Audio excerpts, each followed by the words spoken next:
Solar project. ఈ solar ప్రాజెక్ట్కి మనకు ముందుగా కావాల్సింది సోలార్ ప్యానెల్. సోలార్ ప్యానెల్ ఎందుకంటే ఇది సోలార్ ఎనర్జీని ఇది తీసుకుంటుంది. ఈ సోలార్ ప్యానెల్కి కూడా పాజిటివ్ నెగిటివ్స్ అనేవి ఉంటాయి. ఈ సోలార్ ప్యానెల్ యొక్క పాజిటివ్ నెగిటివ్స్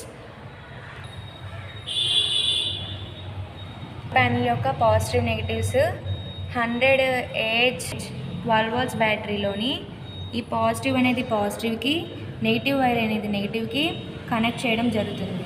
దీనివల్ల సోలార్ ప్యానెల్ యొక్క దీన్ని వైర్స్ని వీటికి కనెక్ట్ చేయడం వల్ల ఇది బ్యాటరీ అనేది ఛార్జ్ అవుతుంది.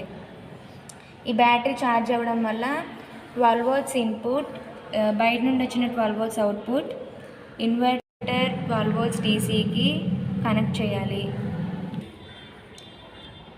బ్యాటరీ ద్వారా 12 voltsని ఇన్వర్టర్ ఇన్పుట్కి కనెక్ట్ చేయాలి.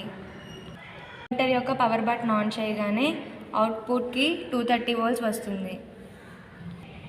ఈ అవుట్పుట్ని తీసుకొని మనం ఇంట్లోని లైట్స్, ఫ్యాన్స్ ఎక్సెట్రా దీని ద్వారా ఎలక్ట్రిసిటీ మనకి సేవ్ అవుతుంది. ఇది 12 volts solar panel board.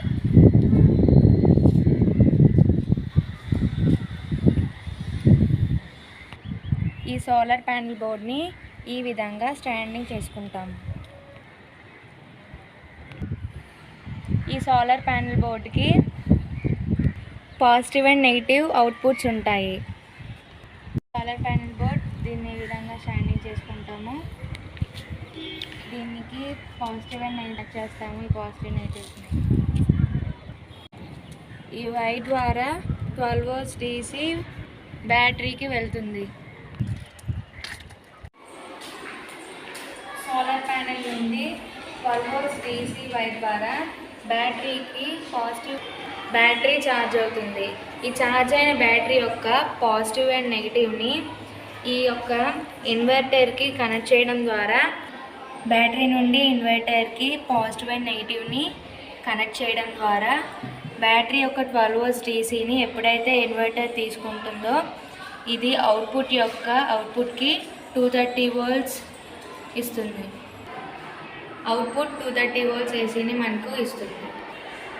Inverter ద్వారా వచ్చే 230 volts AC మనకు అవుట్పుట్కి ఫ్యాన్స్, లైట్స్ మనకు ఇస్తుంది.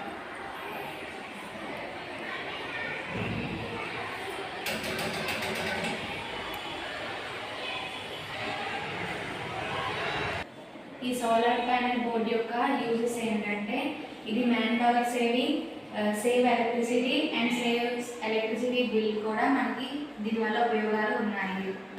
Thank you for watching our